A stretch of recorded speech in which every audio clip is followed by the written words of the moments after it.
But first, there's been a lot said about the departure of Daniel Andrews, but just as much as it's a test for Labor and how they move from the divisive leadership of Andrews, the departure of the former Premier is a big test for the Victorian Liberals too. And no, I don't necessarily mean replace the leader, but that's got to be on the table if John Pizzuto can't turn things around and make the Liberals more competitive. But right now, as they stand, the events of yesterday do give the opposition leader a chance to make a fresh start, a chance he needs to become competitive against the new Premier.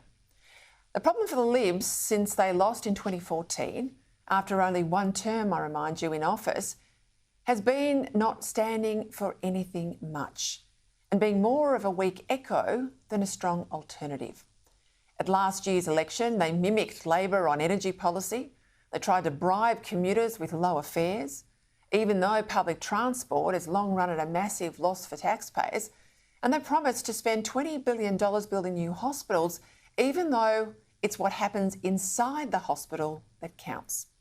If they had a better infrastructure plan or a better deal for small business, perhaps a cheaper plan for power for industry or a back-to-basic school curriculum, perhaps even a bit of pushback on the gender madness or a way to get spending under control and cut our taxes, well, if they had a plan, they sure kept it well hidden. So not unnaturally, a bad government then actually increased its majority. Because when the Liberals run as Labor light, you've heard me say this time and time again, they lose. Now exit the two-time loser Matthew Guy, and in comes John Pizzuto to the top job. Now the first task of a party leader is to keep the team together. This is where Pizzuto so far has failed badly. He should have publicly supported his upper house colleague Moira Deamy after the women's rights rally she'd spoken at was gate-crashed by neo-Nazis. Now, it wasn't her fault that a bunch of ratbags showed up, and Pizzuto was wrong to prematurely accuse her of being linked in any meaningful way to extremists. Now, of course, Deeming is suing him for defamation. So there's the looming spectre of the leader and someone who's still a Liberal, despite being expelled from the parliamentary party room. She's still a Liberal member, now soon to slug it out in court.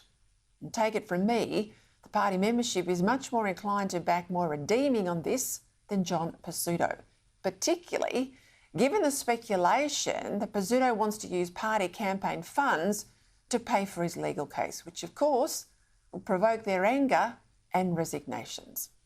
John Pizzuto needs to prove he's got what it takes to be an effective leader, show he's better and more magnanimous than he has been so far by apologising to Deeming and readmitting her to the party room.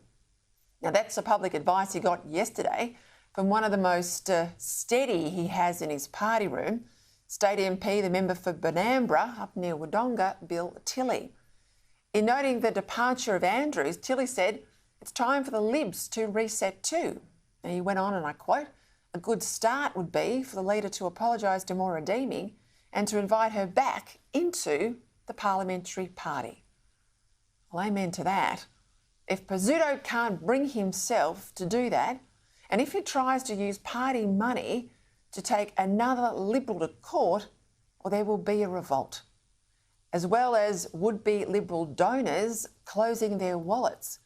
Because why would you hand over money to a rabble who can't even govern themselves?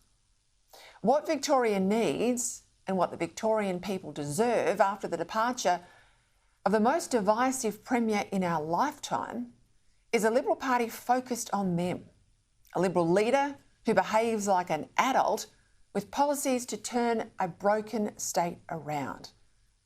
If he can't apologise to Deeming, heal this rift and move on, then he needs to get out of the way, resign and let someone else take the fight up to Labor.